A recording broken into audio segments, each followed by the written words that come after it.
I felt the needle break skin before I processed what was happening. My mother stood over me, syringe in hand, saying, "It's for your own good, Ellie." Those words still echo in my head. I trusted her through the hospital stays, through the tests, through the diagnoses that never made sense. But the day my Apple Watch captured her voice saying, "Just enough to make her sick, not enough to kill her," that was the day everything changed. She thought technology was her enemy, but it became my salvation. Before we jump back in, tell us where you're tuning in from, and if this story touches you, make sure you're subscribed, because tomorrow, I've saved something extra special for you. They thought I'd stay quiet. They thought I'd keep believing. But what I did next cost them everything. Before we dive in, tell me, have you ever discovered a betrayal from someone who was supposed to protect you? Let me know in the comments. I'm listening. I remember the chill of the hospital sheets against my skin, the familiar beeping of monitors that had become the soundtrack to my teenage years. Outside the window, autumn leaves drifted across the parking lot of Boston Medical Center, a place I knew better than my high school hallways. Your blood sugar crashed again, Dr. Whitman said, reviewing my chart with a furrowed brow. "Third time this month, Ellie. We need to figure out what's going on." My mother, Diane, sat beside my bed, her hand resting on mine, concern etched across her face. "She's been following her diet perfectly, doctor. I've been watching everything. She eats. She always did that," spoke about me as if I wasn't in the room. At 17, I was used to it, but something in Dr. Whitman's expression made me pay closer attention this time. "The pattern is unusual," he said carefully, his eyes flicking between my face and my mother's. "These episodes seem to happen when Ellie is otherwise healthy." My mother's hand tightened on mine. "We're just trying to get answers. My poor girl has been suffering for so long. I had been sick on and off since I was 12. Mysterious symptoms that came and went, dizziness, fatigue, confusion. Doctors had suggested everything from anemia to chronic fatigue syndrome, but nothing explained the sudden crashes that would send me to the emergency room, barely conscious.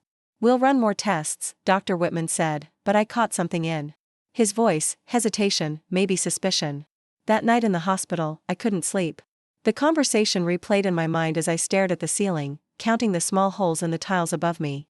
Something felt off, like when you walk into a room and know something has been moved but can't immediately tell what. My phone buzzed with a text from my best friend, Maya. "How are you feeling? Need anything?" I smiled, grateful for the connection to the outside world. Maya had been my rock through all of this, never questioning when I'd miss school for days, always dropping off homework and staying to talk about normal teenage things, college applications, movies, anything but my health. "Just bored. Wish I could escape." "Any cute doctors at least?" she replied with a laughing emoji. "Just Dr. Whitman. He's like 50. Ancient. When are they letting you out?" "Tomorrow, probably. Mom's staying overnight." My mother had insisted on the pull-out chair beside my bed, though I'd told her I was fine alone. She'd always been protective, especially since my dad left when I was 10. It was just the two of us in our small apartment in Somerville, along with her boyfriend, Richard, who had moved in last year. I didn't particularly like Richard. There was something cold about him, calculating. He worked in insurance and always talked about claims and payouts at dinner, his eyes lighting up when discussing particularly large settlements. "You should rest, Ellie," my mother said, looking up from her book. "The more you sleep, the faster you'll recover." I nodded, putting my phone down, but sleep didn't come easily. Instead, I found myself thinking about college applications. I had dreams of NYU, of studying journalism and escaping the constant cycle of illness that had defined my high school years. My grades were good despite the absences, but I worried about leaving home, about managing my health on my own. My mother had been hesitant when I brought up college. "I don't know if you're ready, sweetheart. Your health is so unpredictable." The memory of her words made something twist uncomfortably in my stomach. Was I really as fragile as she believed? As she'd always told me I was? The next morning, Dr. Whitman discharged me with instructions to follow up with my primary care physician and to keep a detailed food diary. As we walked to the car, my mother's arm around my waist as if I might collapse at any moment, I caught sight of my reflection in the hospital's glass doors. I looked pale, thinner than I remembered, with dark circles under my eyes. "Let's get you home," my mother said, helping me into the passenger seat though I didn't need the assistance. "I'll make your favorite soup." Preparing and narrating this story took us a lot of time, so if you are enjoying it, subscribe to our channel, it means a lot to us. Now back to the story. At home, Richard was waiting, concern apparently etched on his face. "There's our girl," he said, helping me to the couch as if I were made of glass. "Another scare, huh?" I'm okay, I insisted, though no one seemed to hear me. She needs to rest, my mother said, bustling around, arranging pillows behind my back. The doctor says. We need to monitor her closely. Richard nodded, his expression serious.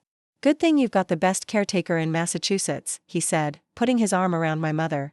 Your mom doesn't miss a thing. Something about the way he said it made me pause. There was pride there, but something else too. Something that made the hair on the back of my neck stand up. That evening, as I picked at my soup, I overheard them talking in the kitchen. The policy covers another hospitalization, Richard said, his voice low but clear enough to carry. But we need documentation from this specialist Whitman mentioned. She'll be seeing him next week, my mother replied. I'm sure he'll confirm everything I've told them about her condition. Policy? What policy were they talking about? I knew my mother had good health insurance through her job at the bank, but something in their tone suggested they were discussing something else entirely. The next morning, my mother left early for work, and I found myself alone for the first time in days. I was supposed to be resting, but restlessness drove me from my bed. I felt stronger than I usually did after an episode, and the quiet apartment seemed to beckon me to explore. I wandered into my mother's bedroom, not entirely sure what I was looking for. Her dresser was cluttered with prescription bottles. Some with my name, others with labels I didn't recognize. I picked one up, examining the small white pills inside. The label read, Metformin, take as directed. I didn't recognize the medication name. Was this one of mine? I had so many prescriptions it was hard to keep track, but this one didn't look familiar. Moving to her desk, I noticed a stack of mail. Bills, mostly, but beneath them was a larger envelope from Liberty Life Insurance. Curiosity piqued, I slid the papers out. The header read, Critical Illness Policy, Beneficiary, Diane Porter. My mother's name. Below it was a table of benefit amounts for different conditions. Diabetes complications, $50,000. Hospitalization. Due to hypoglycemia, $10,000 per incident. My hands trembled as I continued reading. The policy covered me until age 25, with my mother as the sole beneficiary. According to the statement, they had already paid out over $100,000 for various hospitalizations and treatments over the past 5 years. A sick feeling washed over me. Was this normal? For my mother to be receiving insurance payouts for my illness? Maybe it was just to cover medical expenses not handled by regular insurance. But then why hadn't she ever mentioned it? I returned the papers carefully, making sure everything looked untouched, and retreated to my room. The familiar walls suddenly felt like a prison rather than a sanctuary. That night, I couldn't sleep.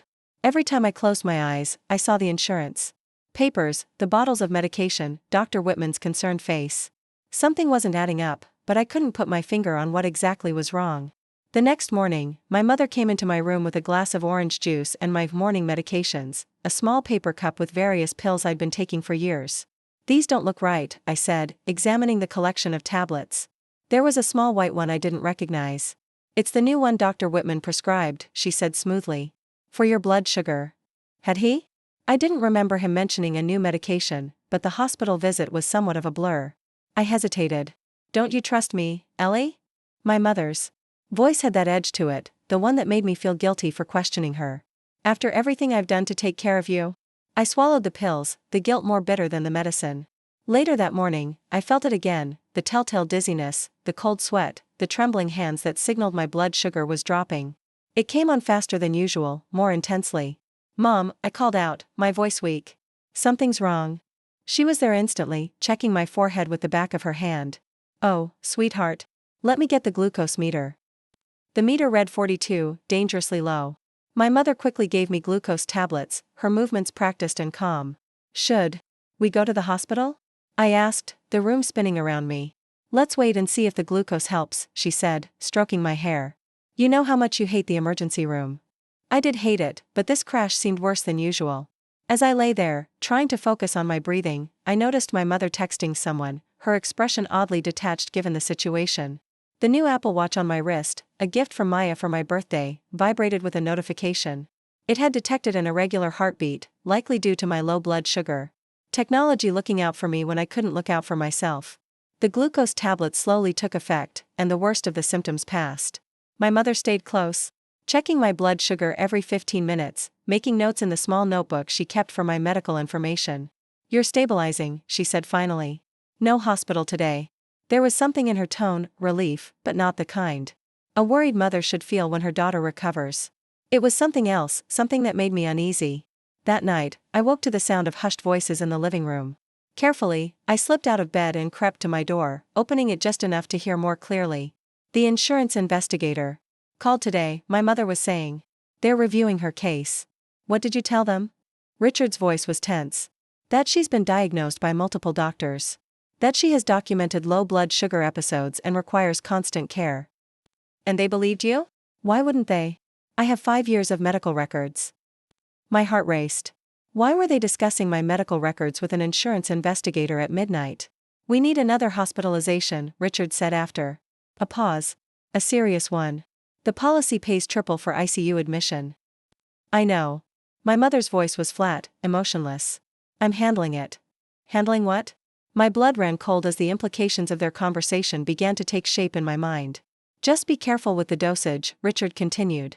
We need her sick, not, I know what I'm doing, my mother snapped. I've been managing this for years. Managing what? Me? My illness?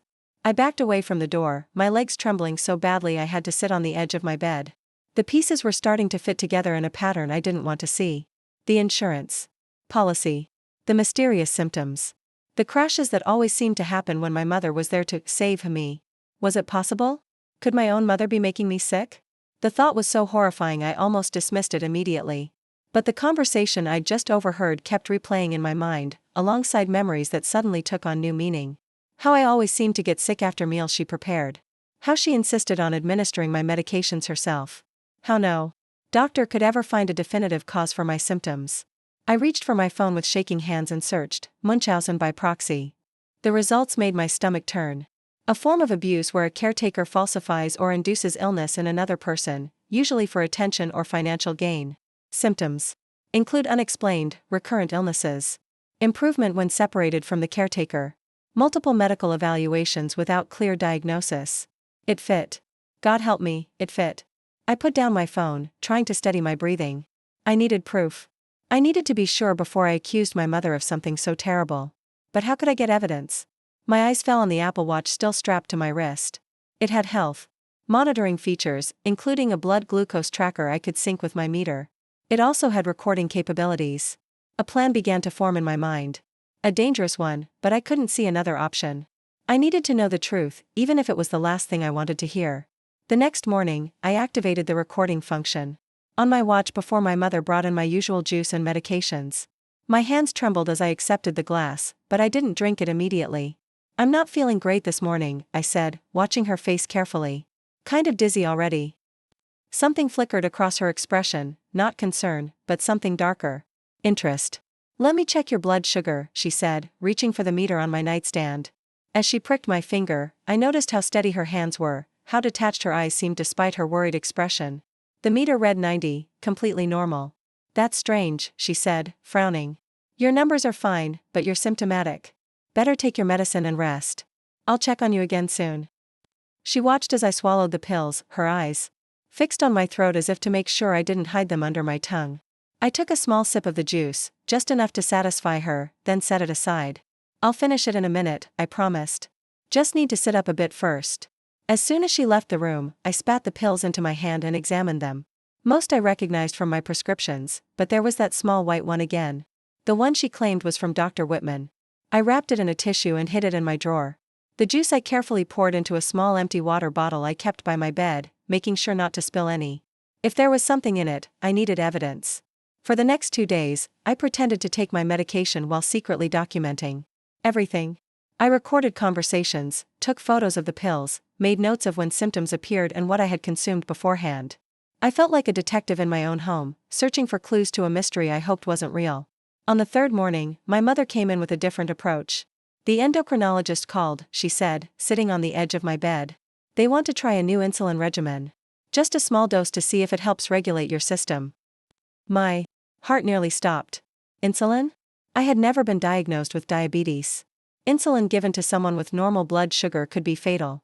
I don't remember Dr. Whitman mentioning insulin, I said carefully. It was a consultation with the specialist. She replied smoothly. I've got the prescription right here. She held up a small vial and syringe. The recording on my watch was still running, capturing every word. I've never needed insulin before, I said, trying to keep my voice steady. Shouldn't we wait until I see the doctor? Ellie. Her voice hardened slightly. Do you think I don't know what's best for you? After all these years? After everything I've sacrificed to take care of you? Guilt, her weapon of choice. It had always worked before, making me compliant, grateful for her dedication. But now I saw it for what it was, manipulation. Of course not, I said, forcing a smile. I just hate needles. You know that. Her face softened. It'll only hurt for a second. Then you'll feel better. I needed to stall. Can I use the bathroom first? She nodded, and I slipped out of bed, taking my phone with me. In the bathroom, I quickly texted Maya, something's wrong. Mom trying to give me insulin. Never been diabetic. Call 911 if you don't hear from me. In 20 minutes. Not joking. I flushed the toilet, washed my hands, and returned to my room with my heart pounding so hard I was sure my mother could hear it. She was waiting, the syringe prepared. Roll up your sleeve, sweetheart. Can you check my sugar first? I asked. Just to have a baseline. She hesitated, then nodded, reaching for the glucose meter. The reading came back normal, 110. See? You're in range now, but the doctor says you need this to stay stable, she said, reaching for my arm. I pulled back instinctively. Mom, insulin is for high blood sugar.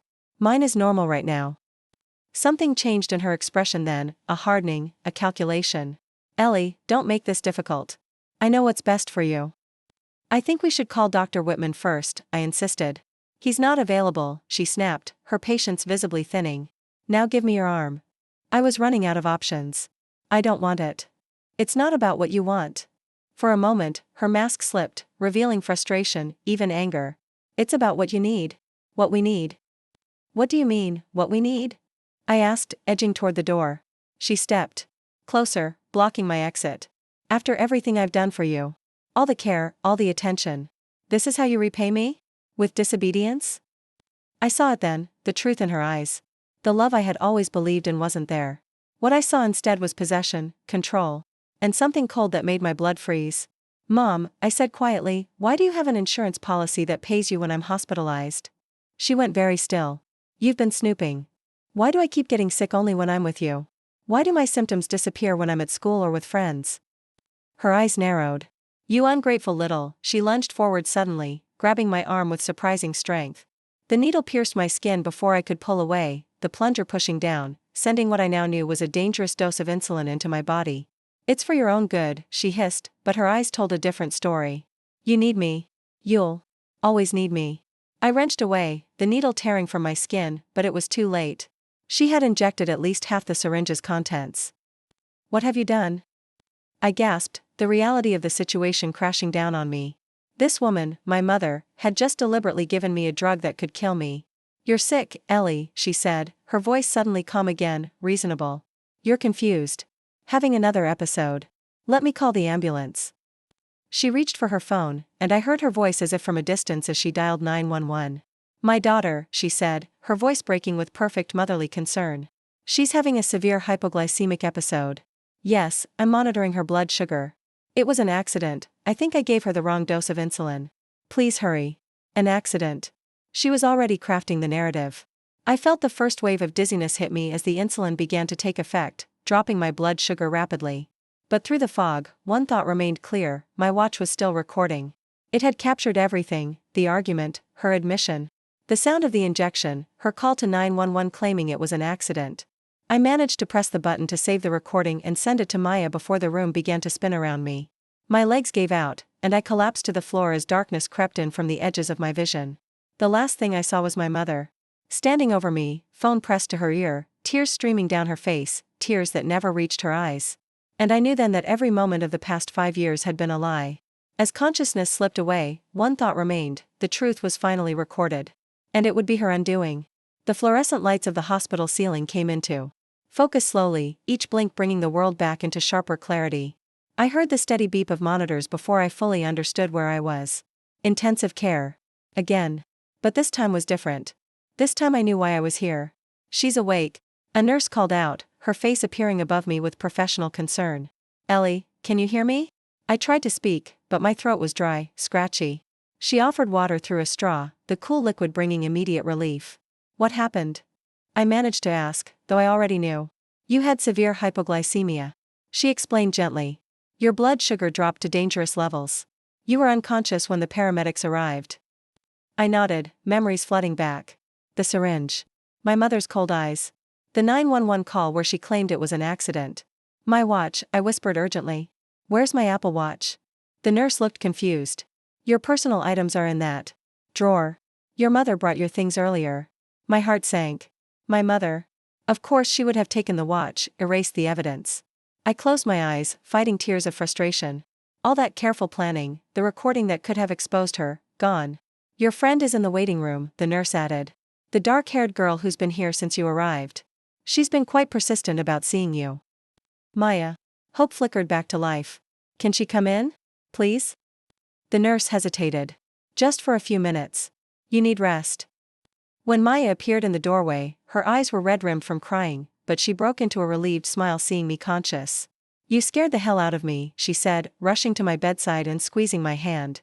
When I got your text, I didn't know what to think. My watch, I whispered, making sure the nurse had left. Did you get the recording I sent you? Her eyes widened. Yes. Ellie, what's going on? That recording. She shook her head, disbelief written across her face. I couldn't believe what I was hearing. Your mom injected you with insulin on purpose? Relief washed over me so intensely. I almost started crying. You have it? She didn't delete it? I saved it immediately, Maya confirmed. And I've already shown it to the police. The police? I echoed, a mixture of terror and validation washing over me. They're here, Ellie. They've been waiting to talk to you since I showed them the recording. And? She hesitated. Your mom was arrested an hour ago. The words hung in the air between us, surreal yet undeniable. My mother, arrested.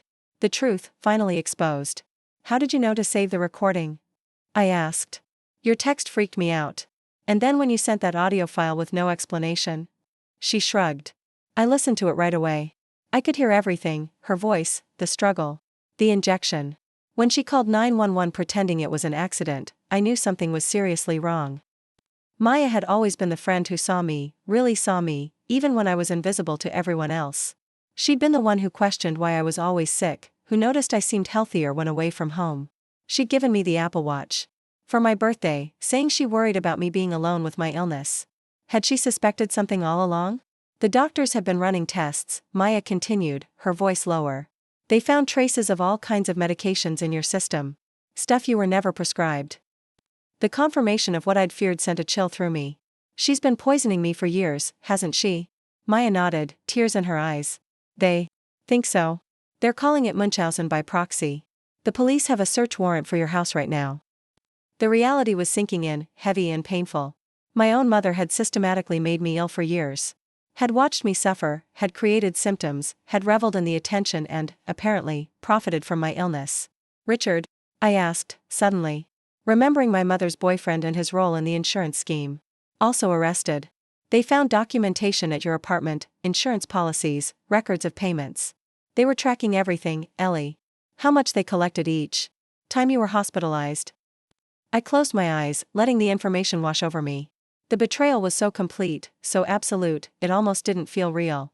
How could the woman who had raised me, who had held my hand through countless doctor's appointments, who had wiped my forehead when I was feverish, how could she have been the cause of my suffering all along? The door opened, and two people entered, a woman in a police uniform and a man in a dark suit. Ellie Porter, the man said gently. I'm Detective Ramirez. This is Officer Chen. We'd like to ask you some questions when you're feeling up to it. Maya squeezed my hand. I'll be right outside. As she left, I steeled myself. It was time to tell my story. All of it. Over the next hour, I recounted everything, the years of unexplained illness, the overheard conversations, the insurance documents, and finally, the deliberate insulin injection. Detective Ramirez listened without interruption, occasionally making notes. The recording your friend provided is compelling evidence, he said when I finished. But your testimony is even more important. You've been incredibly brave, Ellie. Brave. The word felt foreign. I hadn't felt brave all those years I'd been sick. I'd felt weak, dependent, broken. What happens now? I asked. Your mother and Richard Nielsen will remain in custody pending formal charges, Officer Chen explained. The district attorney is reviewing the case, but given the evidence, they'll likely face serious charges: assault, fraud, child abuse, possibly attempted murder. Attempted murder.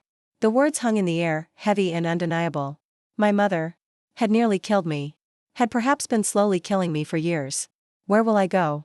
The question came out smaller than I intended, reminding me that beneath the revelations and police investigations, I was still a 17-year-old with nowhere to call home.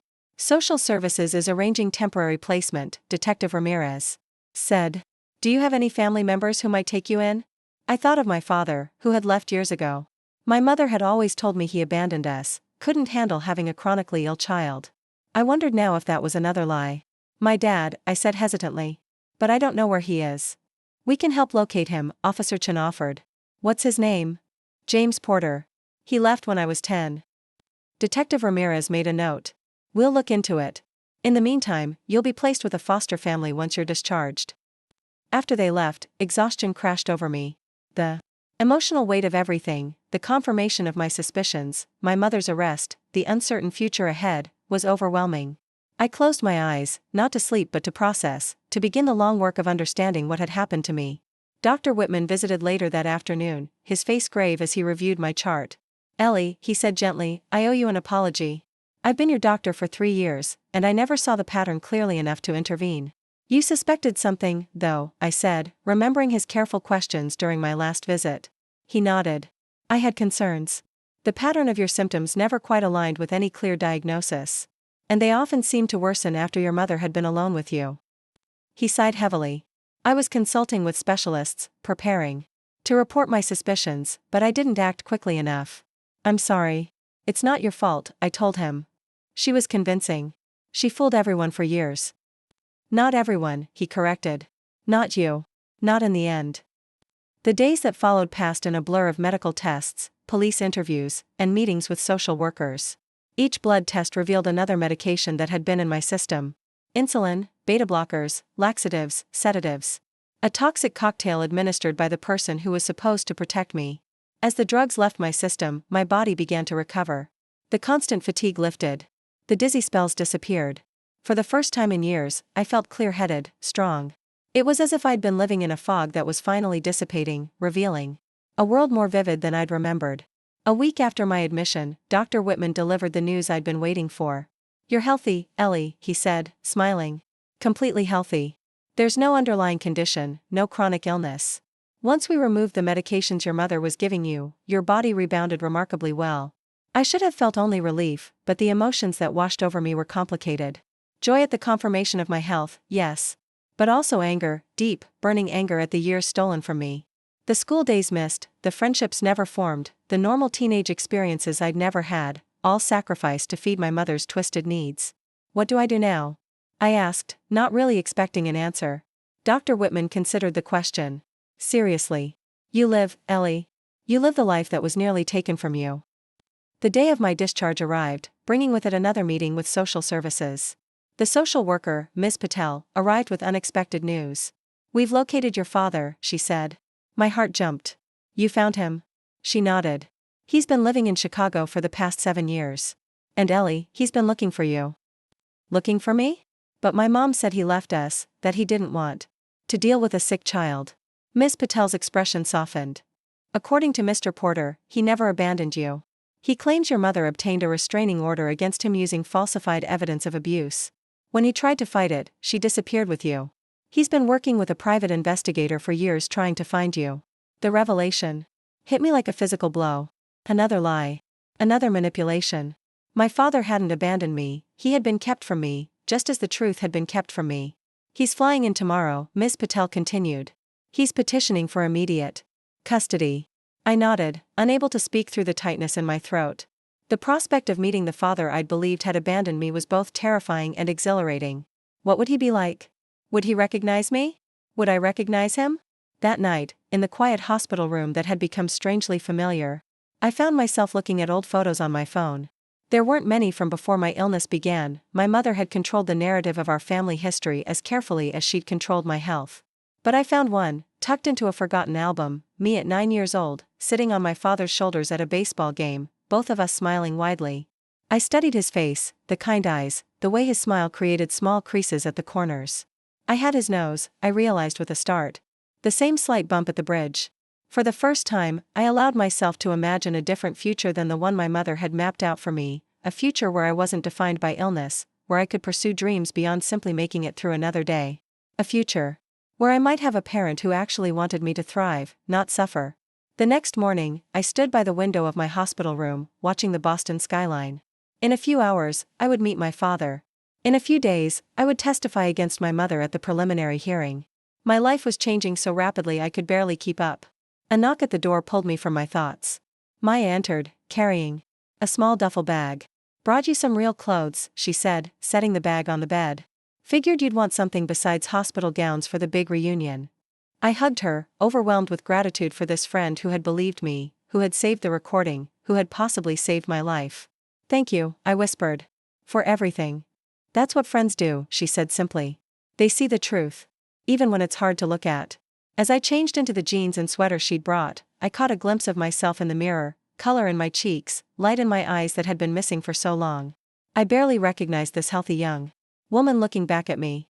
Maya helped me brush my hair, her movements gentle. "Are you nervous? About meeting your dad?" "Terrified," I admitted. "What if he's disappointed? What if I'm not what he expected?" "Ellie," Maya said firmly, meeting my eyes in the mirror, "you survived your mother trying to poison you for years. You figured it out when no one else could. You saved yourself. Anyone would be proud to have you as a daughter." Her words steadied me, reminded me of the strength I'd found within myself. I wasn't the fragile, sickly girl my mother had created anymore. I was a survivor. When the social worker called to say my father had arrived, I took a deep breath and stepped into the hallway. At the end of the corridor, a man stood talking with Ms. Patel, tall, with graying brown hair and shoulders slightly stooped as if carrying an invisible weight. He turned as we approached, and his eyes, my eyes, filled with tears. "Ellie," he whispered, his voice breaking on my name. In that moment, looking at the father I'd been separated from for 7 years, I realized something profound. The truth may be painful, but living a lie is far more devastating. My mother's deception had nearly cost me my life, but it had also taught me the most valuable lesson I would ever learn, that my story, my truth, was worth fighting for. As I stepped forward to meet my father, I carried that knowledge with me like a shield against whatever challenges lay ahead. I had survived my mother's betrayal. I would survive this too. And more than survive, I would thrive.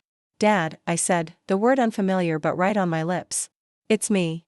His arms wrapped around me, tentative at first and then tighter, as if he feared I might disappear again.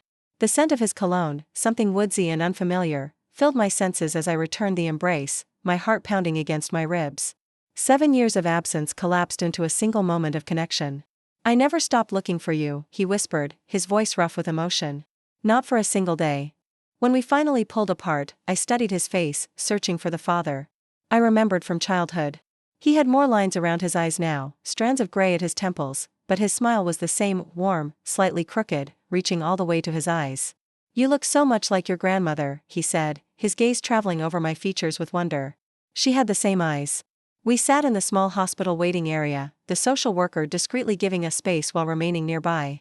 The initial awkwardness of our reunion gradually gave way to cautious conversation. He asked about school, my interests, careful to avoid the heavier topics that hovered unspoken between us. "I teach high school English in Chicago now," he told me. "At a public school downtown." "You always read to me before bed," I said, the memory surfacing unexpectedly. "Different voices for all the characters." His eyes brightened. "You remember that?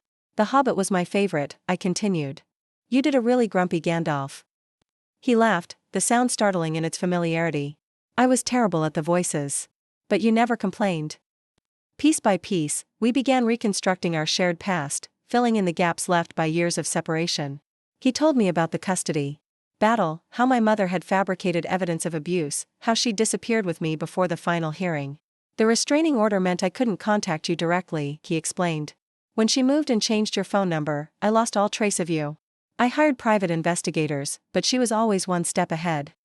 "She told me you left because you couldn't handle having a sick kid," I said quietly. His expression darkened. "You weren't sick when I last saw you, Ellie. You were a perfectly healthy 10-year-old. The implications hung heavy between us. My mother's deception had started earlier than I'd realized, laying groundwork even before our separation. "How did you finally find me?" I asked. "Your hospital admission hit the system. My investigator had set up alerts for your name in medical databases across the country." He ran a hand through his hair, a gesture I suddenly recognized as one I did myself when stressed.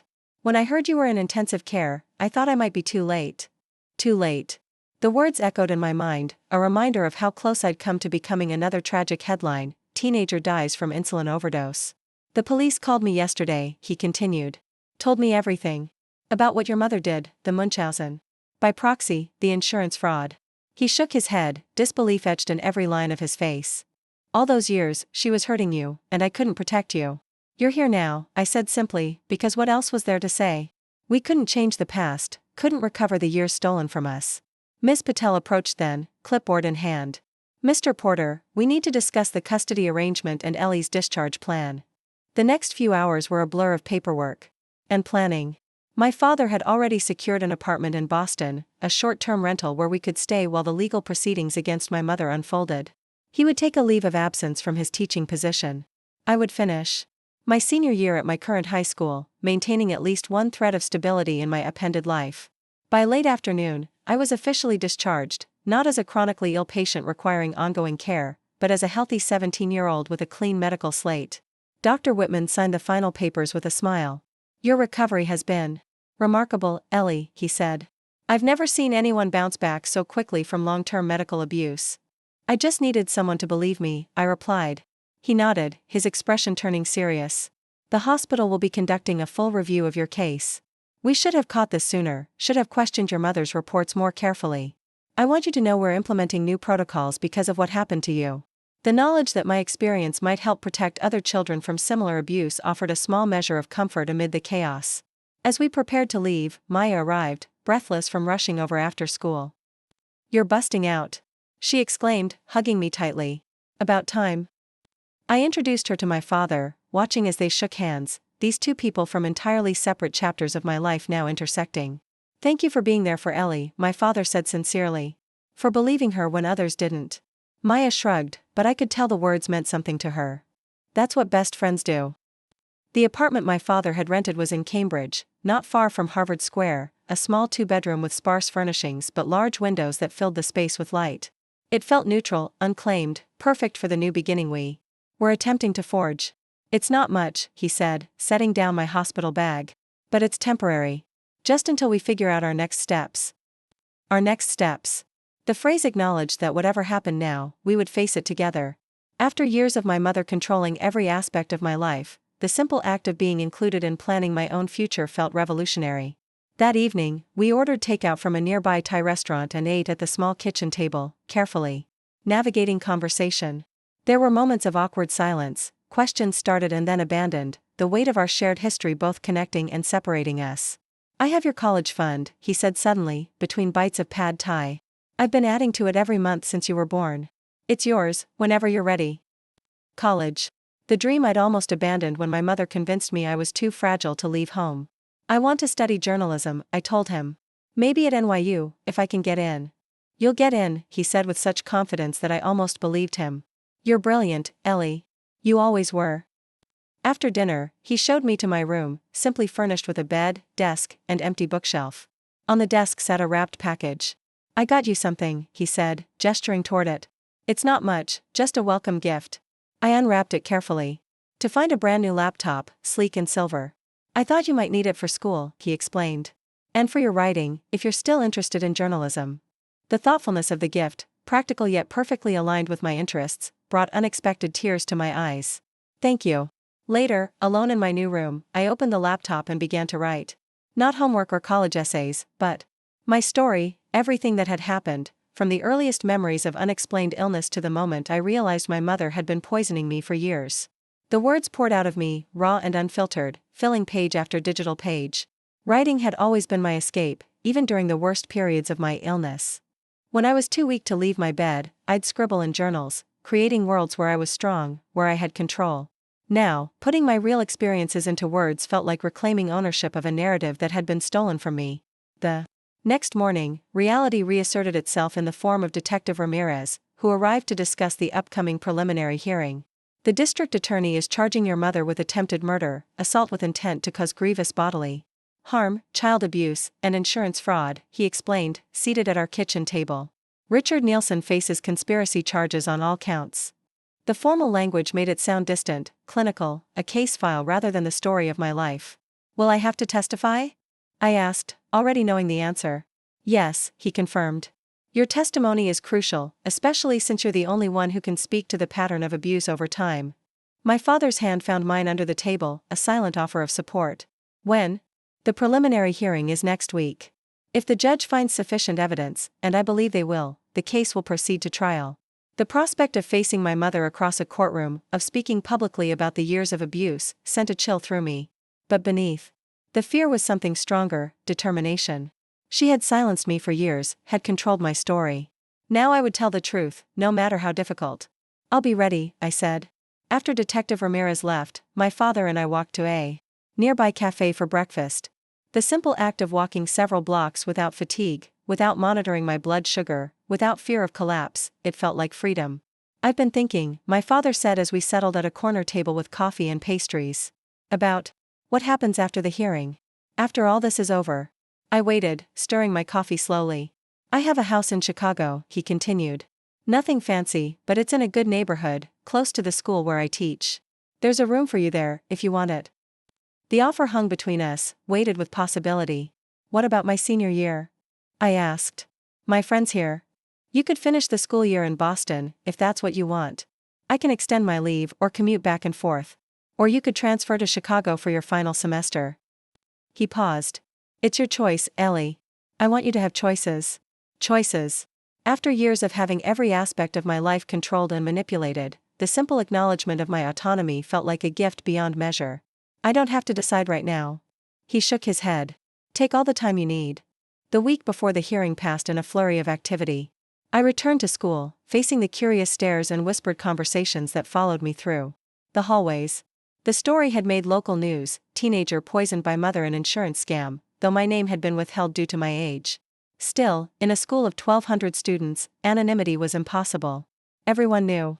Everyone had questions. Some avoided me entirely, unsure what to say. Others approached with awkward sympathy, their discomfort palpable.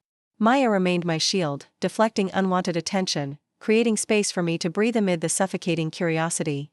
She sat beside me in classes, walked with me between periods, glared at anyone who stared too long or whispered too loudly. Ignore them, she advised during lunch, as a group of girls at a nearby table quickly looked away when I glanced in their direction. They'll find something new to gossip about next week. But it wasn't just gossip that followed me. There were unexpected moments of kindness, too. My English teacher, Ms. Rivera, pulled me aside after class to offer her support. I always wondered why you missed so much school, she said. Yet your essays were consistently the best in the class. Now I understand what you were up against. She pressed a book into my hands, a collection of essays by women who had overcome trauma. Your voice matters, Ellie. Remember that. My father and I settled into a cautious routine, learning each other's habits and preferences. He was an early riser, already making coffee when I emerged bleary-eyed each morning. He liked classical music while he graded papers, wore reading glasses perched on the end of his nose, and had a habit of talking to himself when deep in thought, traits I found both foreign and oddly endearing.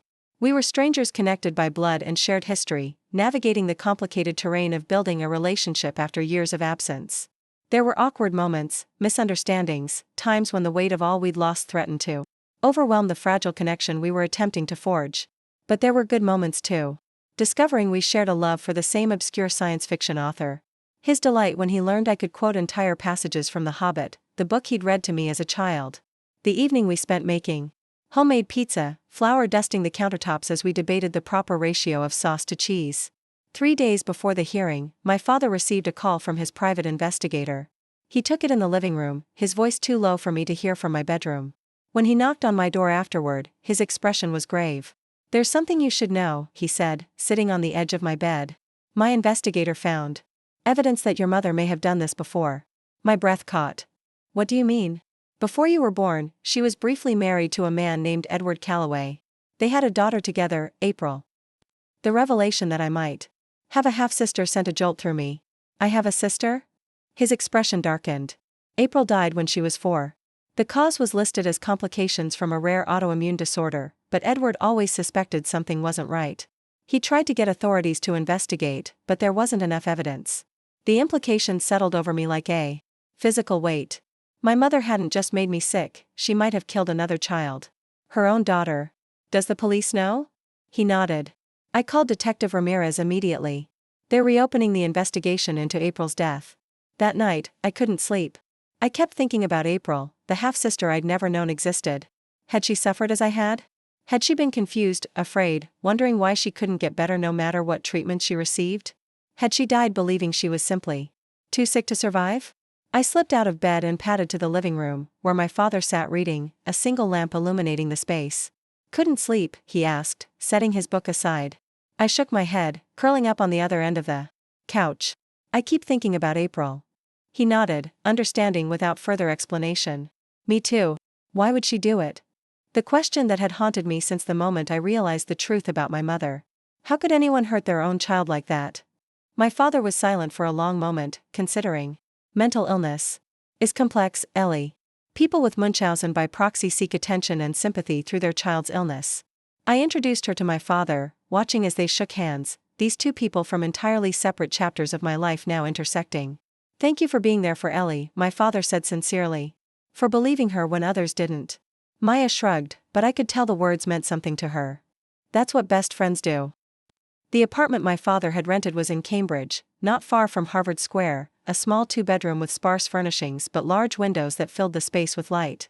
It felt neutral, unclaimed, perfect for the new beginning we were attempting to forge. It's not much, he said, setting down my hospital bag. But it's temporary. Just until we figure out our next steps. Our next steps. The phrase acknowledged that whatever happened now, we would face it together. After years of my mother controlling every aspect of my life, the simple act of being included in planning my own future felt revolutionary. That evening, we ordered takeout from a nearby Thai restaurant and ate at the small kitchen table, carefully navigating conversation. There were moments of awkward silence, questions started and then abandoned, the weight of our shared history both connecting and separating us. I have your college fund, he said suddenly, between bites of pad thai. I've been adding to it every month since you were born. It's yours, whenever you're ready. College. The dream I'd almost abandoned when my mother convinced me I was too fragile to leave home. I want to study journalism, I told him. Maybe at NYU, if I can get in. You'll get in, he said with such confidence that I almost believed him. You're brilliant, Ellie. You always were. After dinner, he showed me to my room, simply furnished with a bed, desk, and empty bookshelf. On the desk sat a wrapped package. I got you something, he said, gesturing toward it.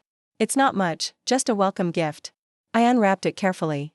To find a brand new laptop, sleek and silver. I thought you might need it for school, he explained. And for your writing, if you're still interested in journalism. The thoughtfulness of the gift, practical yet perfectly aligned with my interests, brought unexpected tears to my eyes. Thank you. Later, alone in my new room, I opened the laptop and began to write. Not homework or college essays, but my story, everything that had happened, from the earliest memories of unexplained illness to the moment I realized my mother had been poisoning me for years. The words poured out of me, raw and unfiltered, filling page after digital page. Writing had always been my escape, even during the worst periods of my illness. When I was too weak to leave my bed, I'd scribble in journals, creating worlds where I was strong, where I had control. Now, putting my real experiences into words felt like reclaiming ownership of a narrative that had been stolen from me. The next morning, reality reasserted itself in the form of Detective Ramirez, who arrived to discuss the upcoming preliminary hearing. The district attorney is charging your mother with attempted murder, assault with intent to cause grievous bodily harm, child abuse, and insurance fraud, he explained, seated at our kitchen table. Richard Nielsen faces conspiracy charges on all counts. The formal language made it sound distant, clinical, a case file rather than the story of my life. Will I have to testify? I asked, already knowing the answer. Yes, he confirmed. Your testimony is crucial, especially since you're the only one who can speak to the pattern of abuse over time. My father's hand found mine under the table, a silent offer of support. When? The preliminary hearing is next week. If the judge finds sufficient evidence, and I believe they will, the case will proceed to trial. The prospect of facing my mother across a courtroom, of speaking publicly about the years of abuse, sent a chill through me. But beneath the fear was something stronger, determination. She had silenced me for years, had controlled my story. Now I would tell the truth, no matter how difficult. I'll be ready, I said. After Detective Ramirez left, my father and I walked to a nearby cafe for breakfast. The simple act of walking several blocks without fatigue, without monitoring my blood sugar, without fear of collapse, it felt like freedom. I've been thinking, my father said as we settled at a corner table with coffee and pastries. About what happens after the hearing. After all this is over. I waited, stirring my coffee slowly. I have a house in Chicago, he continued. Nothing fancy, but it's in a good neighborhood, close to the school where I teach. There's a room for you there, if you want it. The offer hung between us, weighted with possibility. What about my senior year? I asked. My friends here. You could finish the school year in Boston, if that's what you want. I can extend my leave or commute back and forth. Or you could transfer to Chicago for your final semester. He paused. It's your choice, Ellie. I want you to have choices. Choices. After years of having every aspect of my life controlled and manipulated, the simple acknowledgement of my autonomy felt like a gift beyond measure. I don't have to decide right now. He shook his head. Take all the time you need. The week before the hearing passed in a flurry of activity. I returned to school, facing the curious stares and whispered conversations that followed me through the hallways. The story had made local news: teenager poisoned by mother in insurance scam, though my name had been withheld due to my age. Still, in a school of 1,200 students, anonymity was impossible. Everyone knew. Everyone had questions. Some avoided me entirely, unsure what to say. Others approached with awkward sympathy, their discomfort palpable. Maya remained my shield, deflecting unwanted attention, creating space for me to breathe amid the suffocating curiosity. She sat beside me in classes, walked with me between periods, glared at anyone who stared too long or whispered too loudly. Ignore them, she advised during lunch, as a group of girls at a nearby table quickly looked away when I glanced in their direction. They'll find something new to gossip about next week. But it wasn't just gossip that followed me. There were unexpected moments of kindness, too. My English teacher, Ms. Rivera, pulled me aside after class to offer her support. I always wondered why you missed so much school, she said. Yet your essays were consistently the best in the class. Now I understand what you were up against. She pressed a book into my hands, a collection of essays by women who had overcome trauma. Your voice matters, Ellie. Remember that. My father and I settled into a cautious routine, learning each other's habits and preferences. He was an early riser, already making coffee when I emerged bleary-eyed each morning. He liked classical music while he graded papers, wore reading glasses perched on the end of his nose, and had a habit of talking to himself when deep in thought, traits I found both foreign and oddly endearing. We were strangers connected by blood and shared history, navigating the complicated terrain of building a relationship after years of absence. There were awkward moments, misunderstandings, times when the weight of all we'd lost threatened to overwhelm the fragile connection we were attempting to forge. But there were good moments too. Discovering we shared a love for the same obscure science fiction author.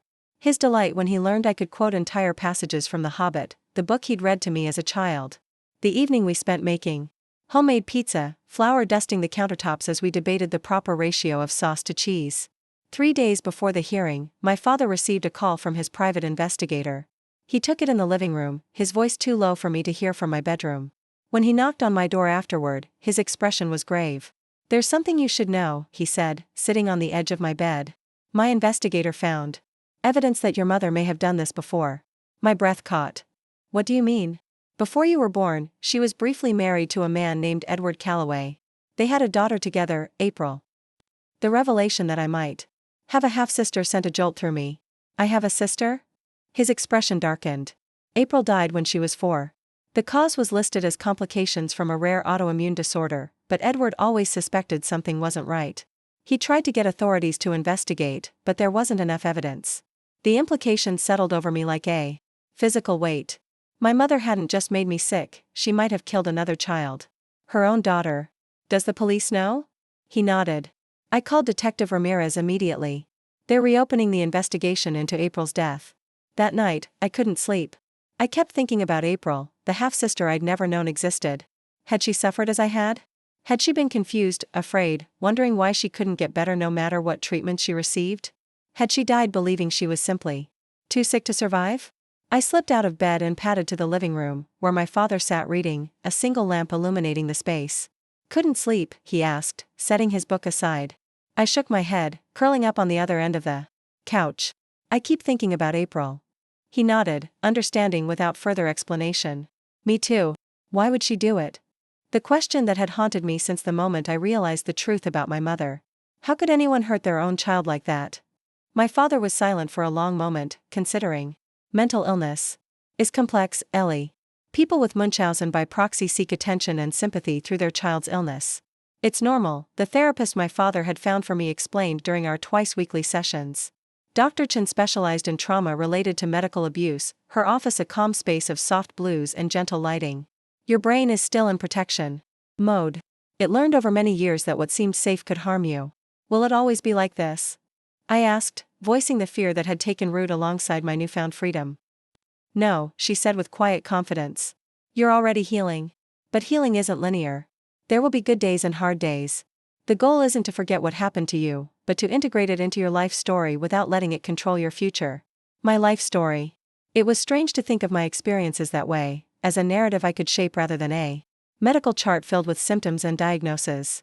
The journal I had started the night of my discharge from the hospital had grown into something more, not just an account of past trauma, but a roadmap of recovery, charting both setbacks and progress.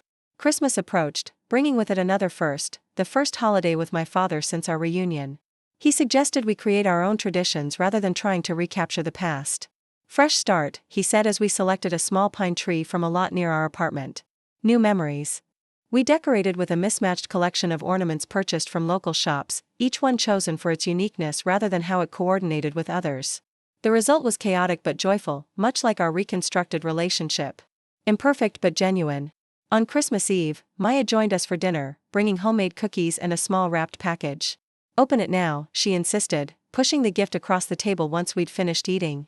Inside was a leather-bound journal, the cover embossed with a simple compass rose. For when you're charting new territory, she explained. Which is basically all the time now. I hugged her, overwhelmed by the thoughtfulness of the gift and what it represented, acknowledgement of both where I'd been and where I might go. Later that night, my father handed me a small envelope. This was supposed to wait until morning, but I think now is the right time. Inside was a printed confirmation for 2 plane tickets to Chicago, dated for the week after New Year's. I thought you might want to see where I live, he explained. Meet your grandmother. See the room that's waiting for you, whenever you're ready. The offer of a future beyond Boston, beyond the shadow of my mother's abuse, brought unexpected tears to my eyes. I'd like that. The trip to Chicago was a revelation, not just the city itself, with its windswept energy and architectural grandeur, but the glimpse it offered into my father's life. The modest 2-story home in Ravenswood. The cheerful yellow kitchen where he admitted he rarely cooked. The classroom where he taught, walls lined with student essays and dog-eared paperbacks. Mr. Porter, a teenage boy called out when we visited the school during a teacher workday. Is this your daughter? The one in the pictures? I glanced at my father, surprised. Pictures? He shrugged, slightly embarrassed. On my desk. Sure enough, when we entered his classroom, there they were, photographs of me from before the separation. Me at 7, missing front teeth. At 9, holding up a fish nearly as big as I was. At 10, on the first day of 5th grade, backpack almost bigger than my body. I kept them all these years, he explained quietly. To remind me what I was searching for. But it was meeting my grandmother, my father's mother, that affected me most deeply. Margaret Porter lived in a small apartment filled with books and plants, her silver hair cut in a stylish bob that framed sharp eyes remarkably similar to my own. Ellie, she said when we arrived, her voice catching as she opened her arms. My girl. She held me for a long moment, then stepped back to study my face. You have the Porter eyes. And the stubborn chin. She smiled. Good. You've needed that stubbornness, I expect. Over lunch, she showed me photographs of my father. As a child, told stories of his misadventures, filled in pieces of family history I had never known. With each story, each shared laugh, I felt something within me expand, a sense of belonging, of connection to something larger than myself. Your grandfather was a journalist, she mentioned casually as she poured tea. Chicago Tribune for 30 years. Covered everything from city politics to the civil rights movement. I looked up, surprised. I want to study journalism. She nodded, unsurprised. Some things run in the blood. Before we left, she pressed a small box into my hands. This was meant for your 16th birthday. Better late than never. Inside was a delicate silver pendant, a quill pen crossed. With a key.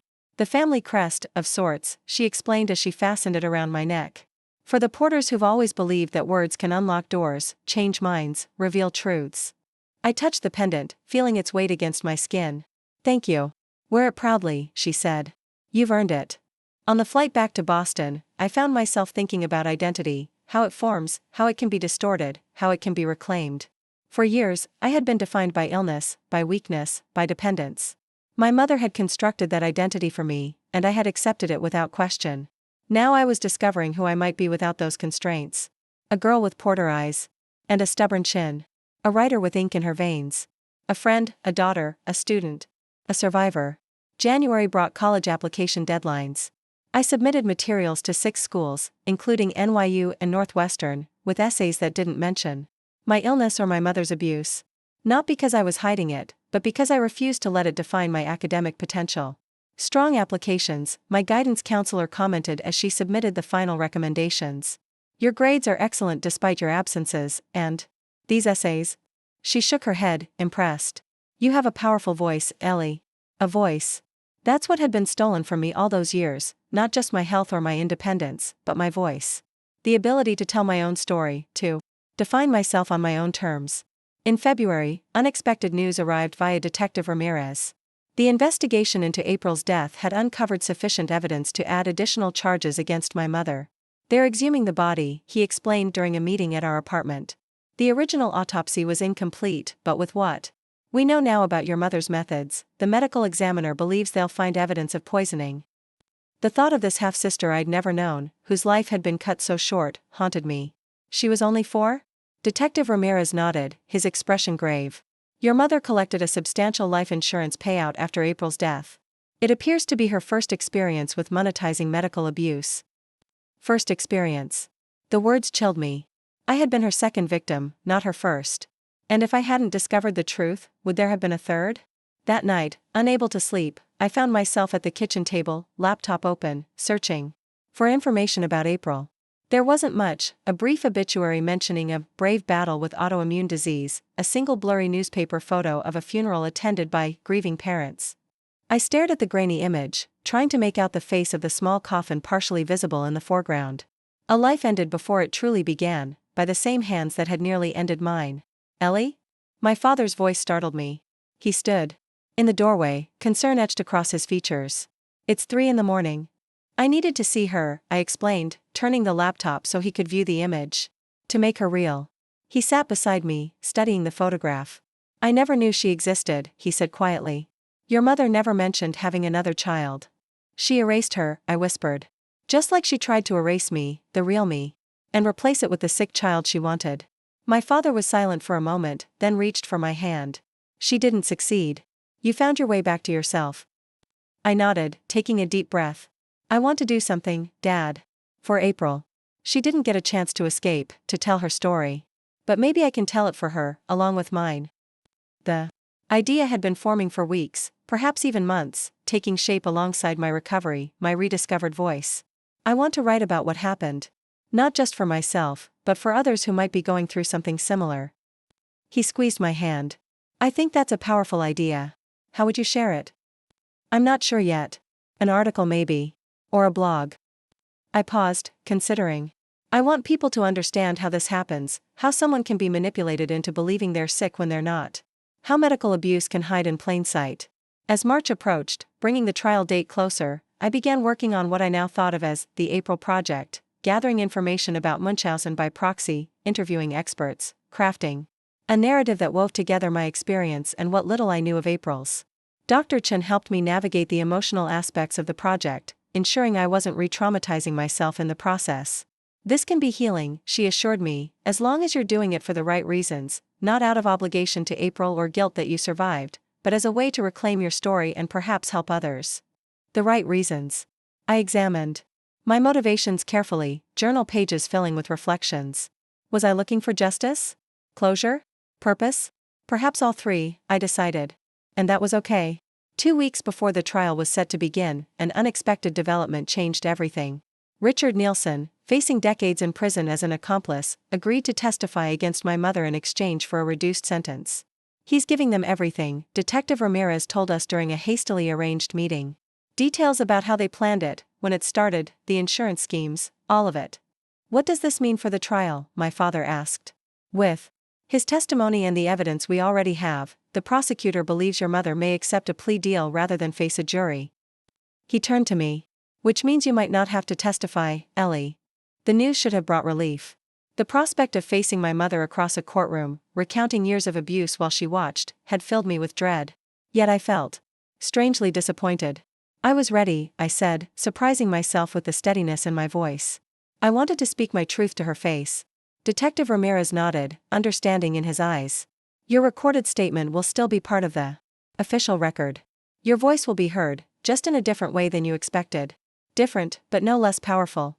I was learning that healing took many forms, that justice didn't always look the way I imagined. Sure enough, 3 days later, my mother accepted a plea deal, guilty on all counts in exchange for avoiding the possibility of life without parole. Her sentence, 30 years, with the earliest possibility of parole after 20. She'll be in her 70s before she's eligible for release, Ms. Winters, the prosecutor, explained when she called with the news. And the conditions of any future parole would include no contact with you or any minors. It was over. Not with the dramatic courtroom confrontation I had mentally prepared for, but with paperwork and legal negotiations. My mother would plead guilty in a formal hearing, but I would not be required to attend. Will you go? Maya asked when I told her. We sat on a bench in the public garden, watching as the first hints of spring softened the winter landscape.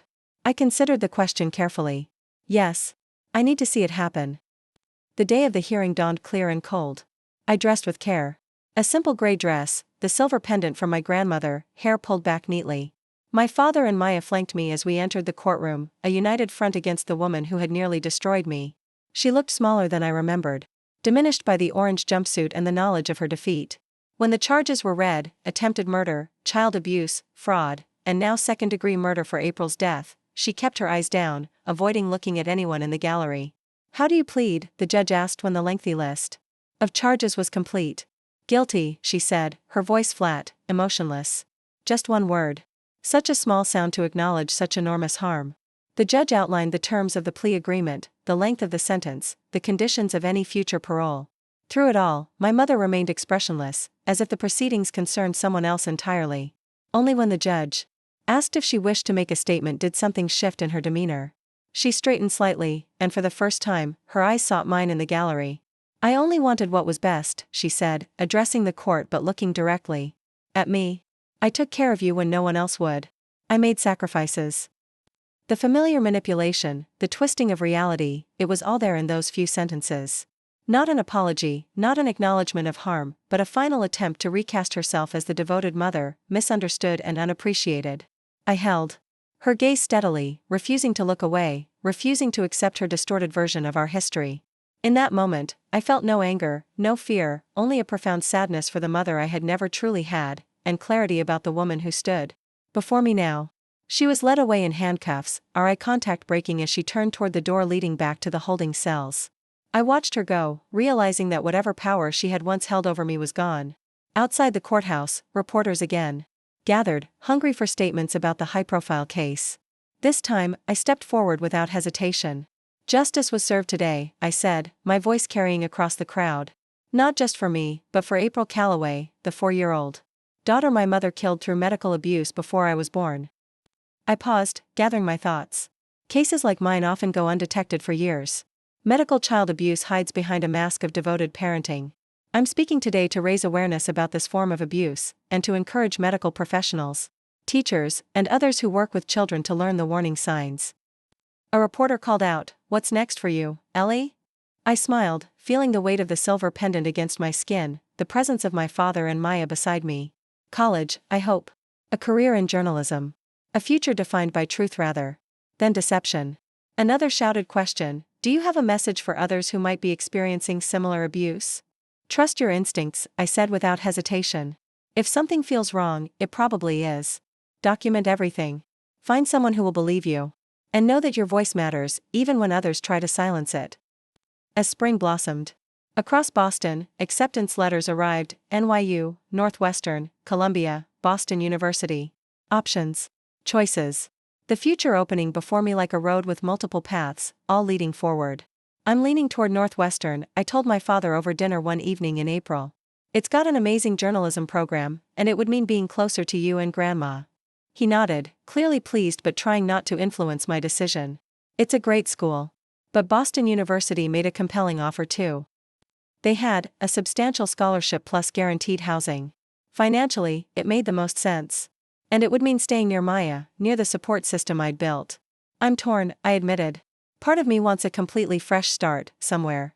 I'm not known as the girl whose mother poisoned her. But another part is scared to leave everything familiar behind. You don't have to decide today, he reminded me. And whatever you choose, it's not permanent. You can always transfer if it doesn't feel right.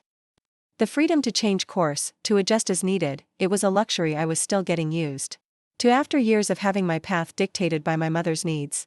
That weekend, I made my decision, not through pros and cons lists or financial calculations, but by listening to the quiet voice inside that had once saved my life by recognizing the truth. Northwestern, I told my father. I want to study.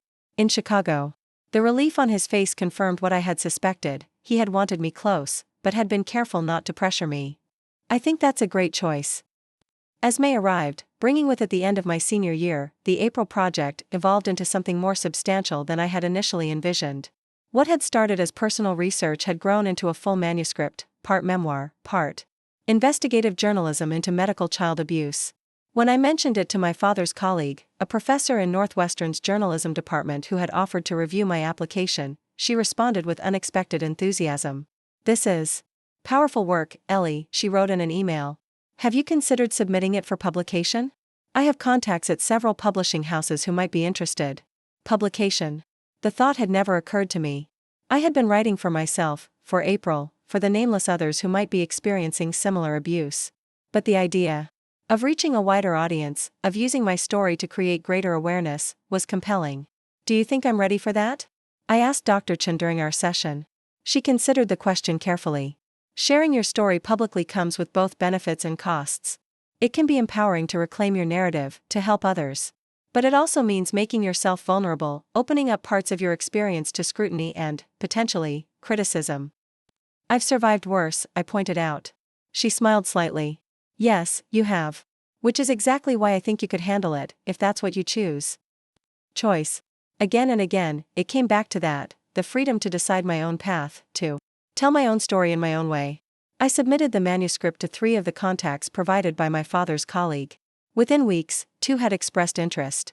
By July, I had signed with a small but respected publishing house that specialized in memoirs and social justice topics. We're thinking of a spring release, my editor explained during our first call. That gives us time for revisions, cover design, marketing plans. We want to get this right. Summer unfolded with a rhythm unlike any I had experienced before. Mornings spent revising my manuscript, afternoons exploring Chicago as I adjusted to life in my father's house, now our house. Evenings often included my grandmother, who delighted in having family dinners several times a week. You've brought him back to life, she told me once when my father was out of earshot. He was just going through the motions before you came back to us.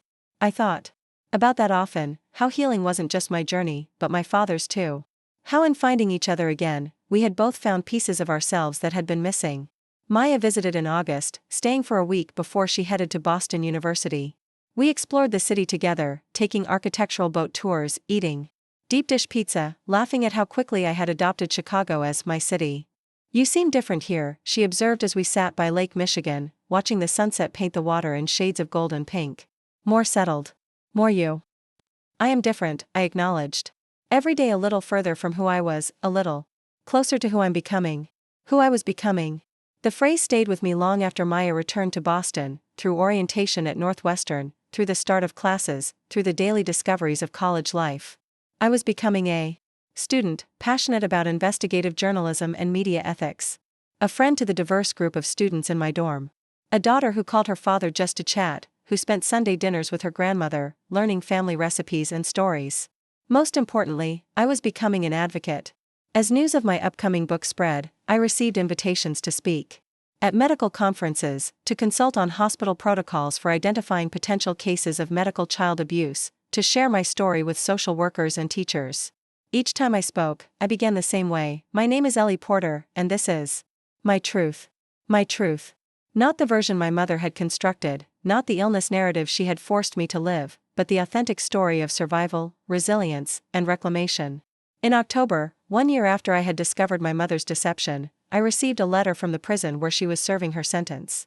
My hands trembled as I held the envelope, uncertain whether I wanted to know its contents. For days, it sat unopened on my desk, a reminder of the past I was working so hard to move beyond. Finally, during a session with Dr. Chen, who I continued to see via video calls, I made my decision.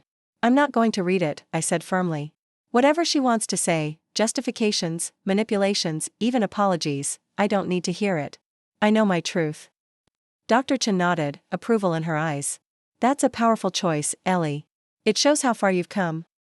I returned the letter unopened, writing "Return to sender" across the envelope in bold strokes. My mother had controlled my narrative for too long. She would not get another word. That evening, I added a final chapter to my manuscript, not about the trial or the sentencing or even about April, but about the journey forward. About learning to trust my body again, to recognize hunger as simply hunger rather than a symptom. To monitor, to enjoy physical activities without fear of collapse. About building a life defined by possibilities rather than limitations. I ended with the words that had become my mantra, my compass, my truth. The past is written, but the future is still blank pages waiting for my words. And I have so much to say. Up next, you've got 2 more standout stories right on your screen. If this one hit the mark, you won't want to pass these up. Just click and check them out. And don't forget to subscribe and turn on the notification bell, so you don't miss any upload from us.